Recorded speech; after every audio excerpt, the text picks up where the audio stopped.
예, 오늘부터 이제 화해자 그리고 사명자라는 이제 제목으로 가을 특별 새벽 기도회를 합니다. 13일 동안 이제 할 텐데, 하나님께서 이 땅에 구원이라는 큰 계획을 가지고 계십니다. 큰 계획을 가지고 계시고, 그 중심에는 뭐가 있는가 하면 화해라는 큰 그림을 가지고 계십니다. 구원을 이루기 위해서 하나님께서 계획하시고 있는 그 계획의 가장 중심에 있는 것은 화해입니다. 근데 그 화해라는 것은 하나님으로부터 시작을 합니다. 다른 곳으로부터 시작하는 것이 아니고 화해의 시발점은 하나님입니다. 먼저 제가 이제 말씀을 드리려고 하는 한 가지를 한번 같이 생각해 봤으면 좋겠습니다. 우리가 알고 있는 전형적인 화해의 방법은 어떤 겁니까? 어떻게 화해를 하십니까? 먼저 우리가 자존심이 있지 않습니까? 그래서 가해자가 있고 피해자가 있다면 어떻게 하는 게 맞습니까? 먼저 가해자가 피해자를 찾아가서 사과를 해야 되지 않습니까? 지극히 정상적인 방법입니다. 안 그렇습니까? 이렇게 반응이 안 좋으신데 지극히 정상적인 방법, 타당하고 합리적인 방법은 가해자가 잘못한 사람이 피해자를 찾아와 가지고 사과를 하는 것이 맞는데, 근데 현실은 그렇지 않습니다. 현실이 여러분 그게 잘 작동을 합니까? 그 방법이 그렇게 잘 안 됩니다. 이런 식으로 화해하는 것이 어떤 때는 우리가 생각하기 거의 불가능하다 하는 생각을 합니다. 여러분 많은 경험이 있으시지 않습니까? 저 사람이 틀림없이 잘못했는데 저 사람이 날 찾아와서 화해를 해야 됩니다. 잘못했다고 얘기를 해야 됩니다. 근데 안 하는 겁니다. 하기가 싫죠. 잘못한 사람은 하기가 싫습니다. 그래서 이것을 요구하다 보니까 어떻게 하면 갈등이 더 깊어지고 해결이 잘 안 됩니다. 그러면 여러분 어떻게 하시겠습니까? 여러분은 그 갈등을, 그 화해를 지금 어떤 식으로 이뤄내셔야만 하겠습니까? 우리도 똑같은 상황이라는 것을 혹시 알고 계십니까? 하나님과 우리 사이를 먼저 생각해 보십시오. 가해자가 누굽니까? 하나님이십니까? 우리입니까? 예? 가해자는 우리입니다. 우리가 가해자입니다. 우리가 인간이 하나님과 언약을 맺은 상태였고, 그리고 그 언약을 깬 사람은 우리입니다. 하나님께서 우리에게 먼저 피해를 준 적이 있으십니까? 그런 일은 없었습니다. 하나님과 세상을 향해서 피해를 준 사람은 우리입니다. 우리가 피해를 준 측은 우리인데, 문제는 제가 앞에서 말씀드린 대로 가해자가 하나님 앞에 진심으로 나가고 사과를 해야 되는데 그렇지 않은 겁니다. 대부분의 사람들이 어떻게 생각하냐면 나는 하나님에 대해서 사과할 필요성을 느끼지 못하고 그렇게 살아갑니다. 내가 뭐 사과해. 여러분은 하나님께 진심으로 사과해 본 적이 있으십니까? 하나님 정말 죄송합니다. 입에 발린 말이 아니고 정말 죄송합니다. 우리가 이 문제를 풀어가는 그 하나님의 방법, 그 화해 프로젝트에 대해서 함께 이제 생각을 했으면 좋겠습니다. 먼저 우리가 해야 할 것은 여러분 하나님과의 화해입니다. 그리고 이제 그 일이 누구로부터 시작하는가? 우리가 하나님과 화해를 해야 되는데 그 화해의 시작이 누군가? 하나님이십니다. 그 일이 하나님으로부터 시작을 하는데 모든 것의 시작이 하나님이십니다. 하나님께서 그리스도를 통해서 우리를 화목해 시키시고 화해를 시키시고, 그리고 나서 우리에게 그 화목의 직분을, 화해의 직분을 다시 우리에게 맡기십니다. 놀라운 사실은 여러분, 하나님께서 우리의 죄를 물어보지를 않으십니다. 혹시 그런 거 경험 있으십니까? 하나님, 너 이거 잘못했잖아. 혹시 여러분 그런 경험 있으십니까? 제가 저희 부모님에게 굉장히 잘못한 일이 있습니다. 제가 떠나고 달아나서 탕자입니다. 근데 제가 돌아왔는데 지금까지 단 한 번도 저에게 무슨 일이 있었는지 묻지를 않으십니다. 저희 아버님께서. 고린도후서 5장 말씀 좀 보여주십시오. 제가 한번 읽어보겠습니다. 모든 것이 하나님께로서 났으며 그가 그리스도로 말미암아 우리를 자기와 화목하게 하시고 또 우리에게 화목하게 하는 직분을 주셨으니 곧 하나님께서 그리스도 안에 계시사 세상을 자기와 화목하게 하시며 그들의 죄를 그들에게 돌리지 아니하시고 화목하게 하는 말씀을 우리에게 부탁하여 하셨느니라. 참 놀라운 말씀입니다. 우리가 먼저 해야 할 것은 하나님과 화해하는 일인데 하나님과 화해해야 사람들과 화해를 할 수가 있습니다. 그림을 한번 보여주시기 바랍니다. 먼저 하나님과 내 사이에서 화해를 일어나고 그리고 나서 그 다음에 어떻게 해야 됩니까? 나와 하나님과 화해가 일어나면 그 다음 순서가 있습니다. 그 다음의 순서는 뭐냐면 내 자신과 화해를 해야 됩니다. 많은 사람들이 하나님과의 관계가 틀어져 있을 뿐만 아니고 나 자신과의 관계가 틀어져 있습니다. 내 자신하고 화해하지는 않습니다. 나를 인정하지도 않고 나를 좋아하지도 않고 나를 사랑하지도 않고 물론 나를 사랑하지 않는데 다른 사람을 사랑할 수 있을까요? 하나님을 사랑하지 않는데 내가 다른 사람을 사랑할 수 있을까요? 사랑할 수 없습니다. 먼저 나 자신도 그렇습니다. 내가 하나님을 사랑할 수 있어야지 나 자신을 사랑할 수가 있습니다.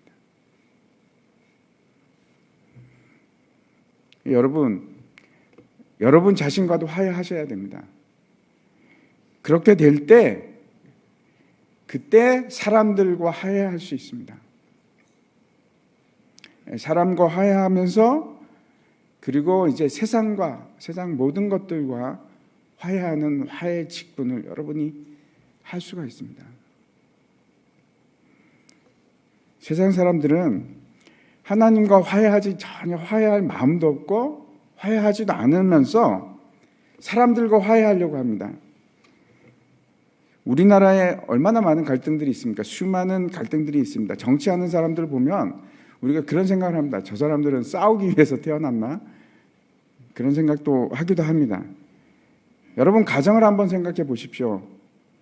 어쩌면 여러분 가정에도 고부 갈등이 있을 수 있고 남편과의 갈등이 있을 수도 있고 부부 갈등이 있을 수도 있고 또 자녀와의 갈등이 있을 수도 있습니다. 근본이 무엇부터 시작해야 되는가? 하나님과의 화해하셔야 됩니다. 순서가 그렇습니다. 나 자신과 하나님과의 화해가 돼 있어야지 가정에서 화해가 일어납니다. 여러분 부부 사이의 갈등이 그때 해소되기 시작합니다. 그렇지 않으면 절대 평행선입니다. 평행선을 갈 수밖에 없습니다. 사회의 갈등, 노조의 갈등도 있고 정치 간의 갈등도 있고 세상 사람들은 하나님을 무시하고 살아갑니다. 그런데도 세상에 해소가 될 수 있을까요? 갈등이? 노조 간의 타협이 잘 일어날 수 있을까요? 우리나라에도 갈등이 많지만 세상에는 치유하기 힘든 갈등이 너무나 많습니다. 미국에 가면 아직도 여전히 인종 갈등이 있습니다. 그 흑백 갈등이 마치 시한폭탄처럼 이렇게 묻어두고 있을 뿐이지 언제든 폭발할 수 있는 폭발력을 가지고 있습니다. 혹시 여러분 그 르완다 사태를 그렸던 호텔 르완다라는 영화를 보신 적이 있으십니까? 혹시 들어보신 적은 있으십니까? 아무도 없으십니까? 참 좋은 영화입니다. 저는 어떤 분이 권유해서 봤는데 그 르완다 사태에서 그 종족 간의 갈등 때문에 이제 사람을 죽이는데 무자비한 학살을 합니다. 이유도 없고 뭐 아무 그것도 없습니다. 그냥 미운 겁니다.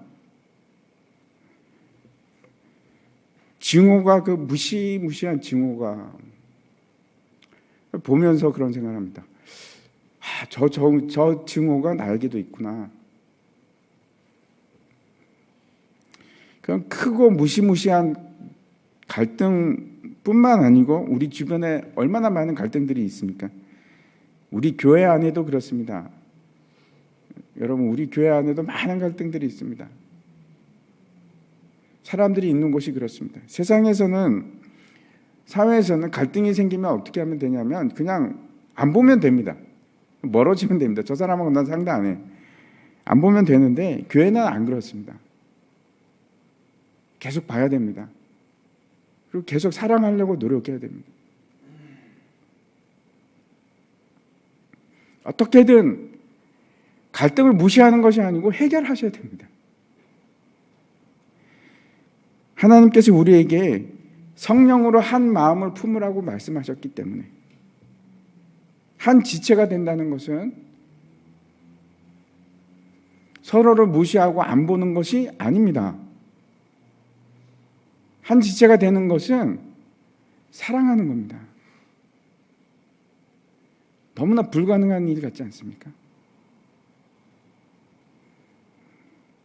우리가 이 짧은 새벽 시간을 통해서 깊이 있게 화해에 대해서 다 다룰 수는 없습니다. 그런데 우리는 좋은 것은 새벽에 기도할 수는 있습니다. 이번 특별 새벽 기도를 통해서 화해가 무엇인지 이해했으면 좋겠습니다. 분명히 하나님께서 우리와 화해하기를 원하시고 또 내 안에 있는 나 자신과도 화해하시기를 원하시고 계시고 내 주변에 있는 모든 사람들과 화해하시기를 원합니다.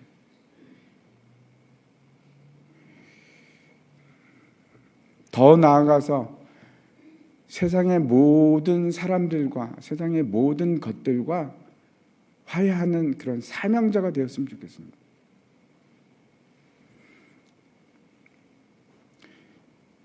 여러분, 그리스도인으로 거듭난다는 것은 나 하나만의 구원으로 절대 끝나지 않습니다. 오해하지 마십시오. 여러분이 그렇게 생각하고 있었으면 잘못 생각하신 겁니다. 그리스도인이 된다는 것은 사명자가 되는 것입니다. 그리고 사명자는 밖으로 나가는 사람들입니다. 내 안에 머물러 있는 사람이 아니고 세상을 향해서 외치는 사람이 되는 겁니다.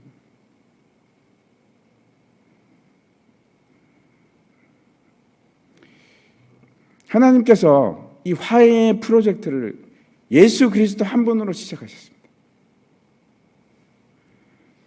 그리고 그 일을 또 제자들에게 맡기시고 세상은 변하기 시작했습니다. 하나님의 교회가 이 세상을 채워가기 시작했는데 여러분, 우리 차례가 되었습니다. 우리도 그 일을 맡아야만 합니다. 우리가 이제 감당할 일들이 있습니다. 여러분, 앞으로 할 일이 참 많이 있습니다. 소망교회는 우리 구원만 가지고 씨름하는 그런 교회가 아닙니다. 세상을 위해서 모든 여기 계신 모든 분들이 다 확신을 가졌으면 좋겠습니다. 화명자로서의 확신.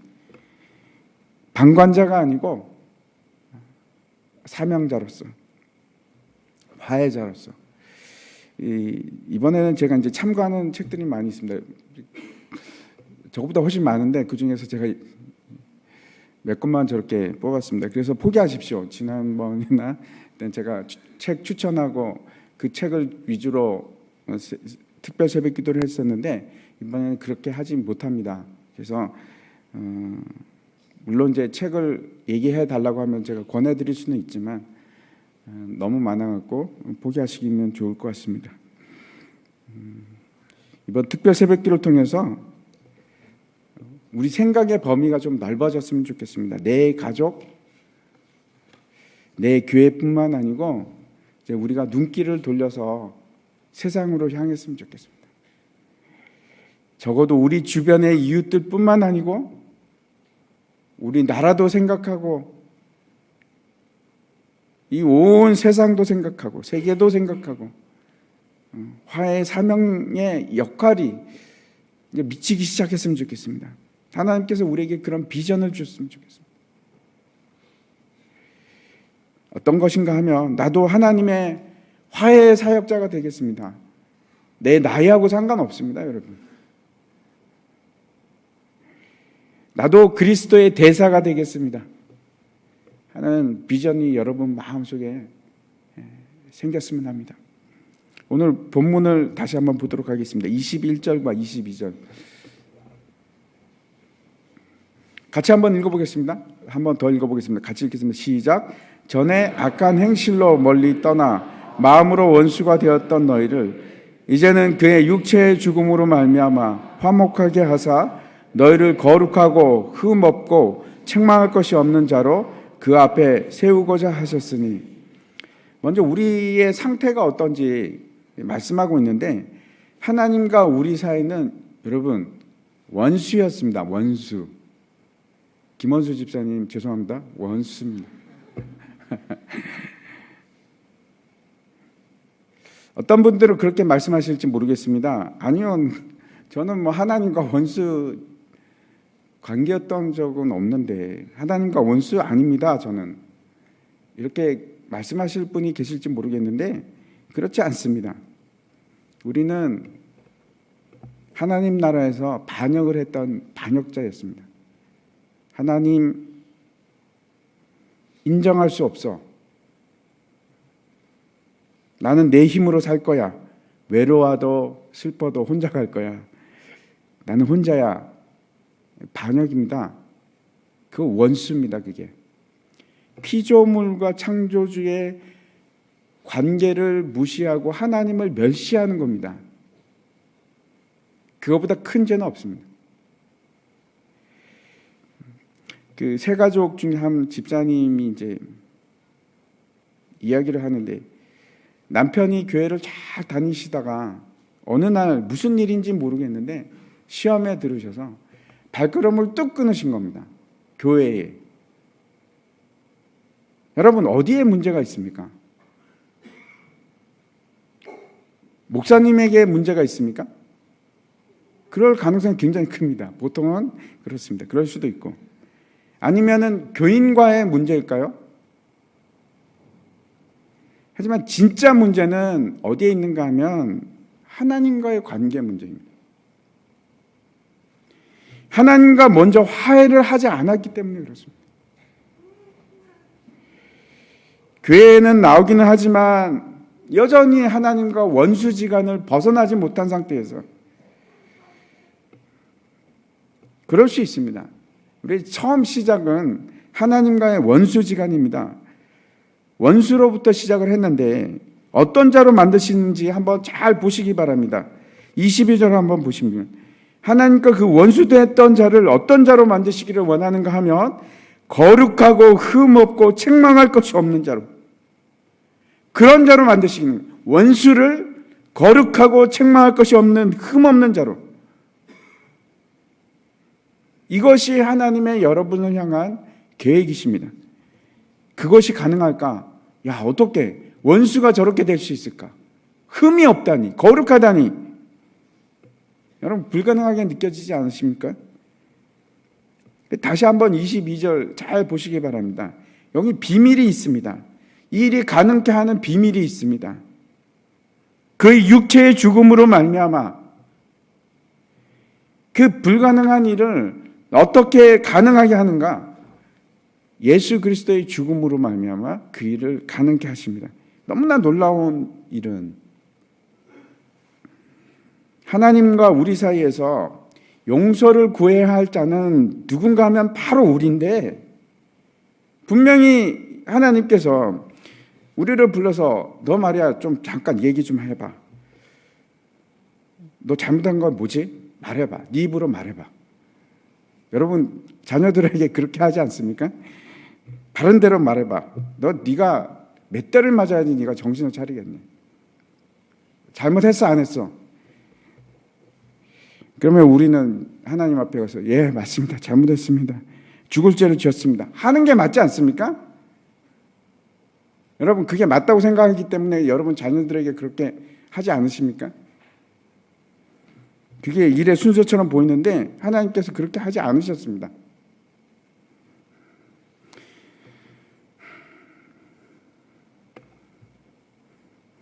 이렇게 용서를 구할 생각도 없고 화해를 할 생각도 없는 우리들을 향해서 심지어 우리는 뭐라고 하냐면 아니 하나님 내가 잘못한 게 뭐 있어.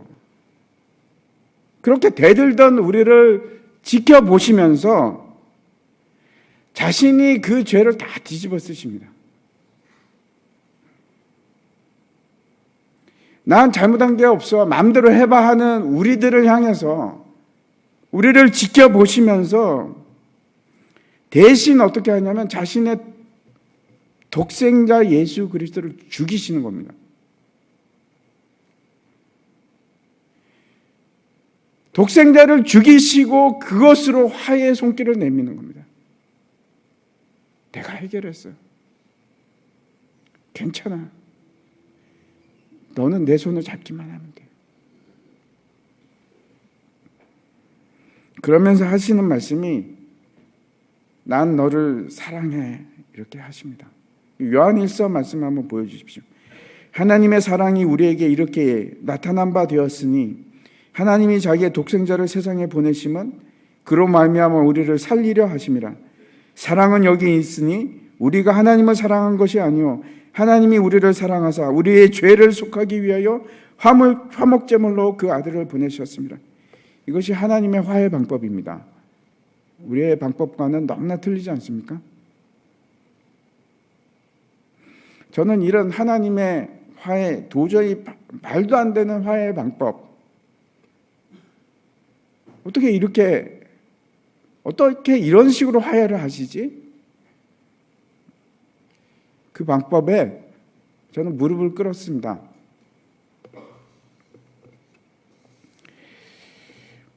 우리가 또 봐야 될 한 가지 중요한 일은 이 일의 주도권이 누구에게 있는가 하는 겁니다. 전혀 우리에게 있지 않습니다. 하나님과의 화해는 그 주도권이 전혀 우리에게 있지 않습니다. 하나님께 있습니다. 이것이 놀라운 은혜입니다. 전혀 우리에게 있지 않는 것이 그게 은혜입니다. 왜냐하면 우리에게 있다면 여러분 절대 이 일이 이루어질 수가 없습니다. 화해가 이루어질 수가 없습니다. 근데 그 주도권이 하나님께 있기 때문에 그래서 가능한 겁니다. 왜? 하나님께서는 우리를 창조하시고 우리를 너무나 잘 아시기 때문에, 그리고 이미 하나님께서는 그 선한 계획을, 화해의 그 선한 계획을 다 마스터 플랜을 다 짜고 계시고 다 준비해 가지고 계시고, 그 말은 저와 여러분의 앞일까지 다 하나님께서 지금 계획하고 계신다는 겁니다. 그래서 우리에게 요구되는 것이 있습니다. 23절 한번 보여주시기 바랍니다. 만일 너희가 믿음에 거하고 터 위에 굳게 서서 너희 들은 바 복음의 소망에서 흔들리지 아니하면 그리하리라. 이 복음은 천하 만민에게 전파된 바요 나 바울은 이 복음의 일꾼이 되었노라. 우리에게 요구되는 것은 믿음입니다. 만약에 우리의 올바른 행동에 근거한 화해였다면, 우리의 결심이나 결단에 근거한 하나님의 화해 프로젝트였다면 이거는 안 됩니다. 성공할 수가 없습니다. 하지만 그 근거가 우리에게 있는 것이 아니고 하나님께 있습니다. 그래서 제가 결론을 말씀드리면 이 화해 프로젝트는 반드시 성공하십니다. 반드시 성공합니다. 하나님이 하시는 일이기 때문에. 하나님께서는 틀림없이 여러분과 저를 거룩하고 흠 없고 책망할 것이 없는 그런 사람으로 만드실 겁니다. 우리가 할 일은, 그래서 우리가 할 일은 뭔가? 내 모든 주권을, 내 주도권을 다 포기하는 겁니다. 그것이 이 화해를 이루는 유일한 방법입니다.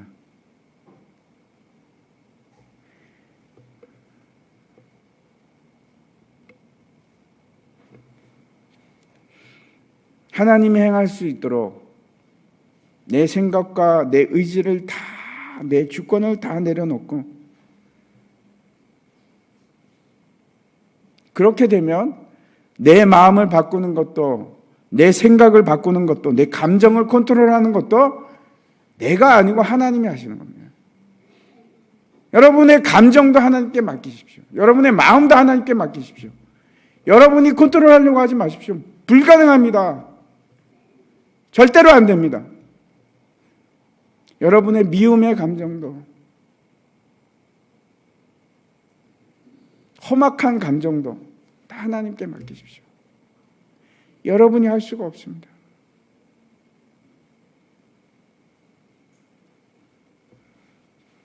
철저하게 하나님께 다 맡기는 겁니다. 주님 하십시오. 저는 그냥 따라가겠습니다. 철저한 하나님에 대한 신뢰와 믿음입니다. 하나님만 가능하십니다. 하나님만 하십니다. 내가 하나님께 드립니다. 하나님을 신뢰하니까 하나님이 하십시오. 나는 안 합니다. 이제 하나님이 하십시오. 이게 성공의 비결입니다. 믿음이라는 것은, 여러분, 여기서 요구되는 믿음이라는 것은 하나님이 살아 계신다 안 계신다 하는 믿음이 아니고 하나님의 방법을 철저히 신뢰하는 겁니다. 저는 그냥 주님 따라가겠습니다 하는 믿음입니다. 요한복음 말씀입니다. 1장 12절 13절 말씀인데, 영접하는 자 곧 그 이름을 믿는 자에게는 하나님의 자녀가 되는 권세를 주셨으니 이는 혈통으로나 육정으로나 사람의 뜻으로 나지 아니하고 오직 하나님께로부터 난 자들이니라. 우리가 다 아는 말씀입니다. 다시 한번 보시기 바랍니다. 우리가 어떤 사람의 계획이나 바램이나 아니면 우리 조상 때문에 하나님의 아들이 된 것이 아니고, 하나님이 그렇게 하시기로 작정하시고 하나님이 우리를 사랑하기 때문에 그렇게 된 겁니다. 자녀가 된다는 것은, 여러분, 더 이상 하나님과의 관계에 있어서 싸우고 불순종하고 하는 차원을 넘어선 겁니다. 저와 여러분은 그런 상태입니다. 하나님의 자녀가 되었기 때문에 한계점을 넘어가 버린 겁니다. 이제는 한계가 없습니다. 무슨 말씀인가 하면 무조건 이제 아들과 아버지의 관계입니다. 결국 화해의 문제는, 이제는 그걸 넘어섰기 때문에 이제 화해의 문제는 순종의 문제로 바뀝니다. 하나님과 투쟁과 당신 나의 아버지 맞아, 이게 끝나버린 겁니다. 죽을 때까지 아들입니다. 바뀌지 않습니다. 하나님은 무조건 우리를 용서할 수밖에 없는 존재가 되셨고, 나는 무조건 그분이 나의 아버지가 되어버린 겁니다. 한계점이 없어져 버렸습니다. 이제는 신뢰하고 순종하는 일만 남았습니다.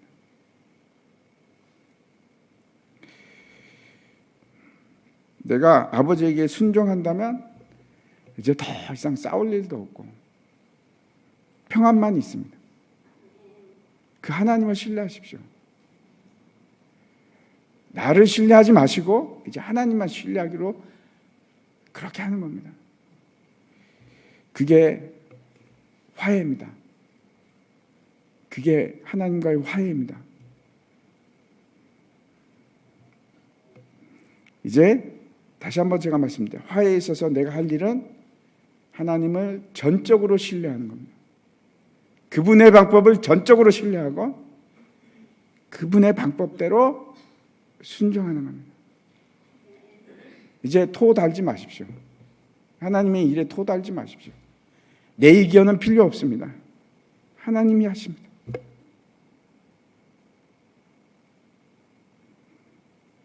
이제는 아침에 일어날 때마다 그랬으면 좋겠습니다. 하나님, 오늘 내가 하나님 주님을 위해서 내가 순종해야 할 일은 무엇입니까? 오늘은 누구와 화해해야만 합니까? 주님, 저에게 이제 시간이 많지 않습니다. 남은 시간은 주님의 일을 하면서 살았으면 좋겠습니다 하는 고백이 여러분에게 있었습니다. 이 시간 같이 기도하겠습니다.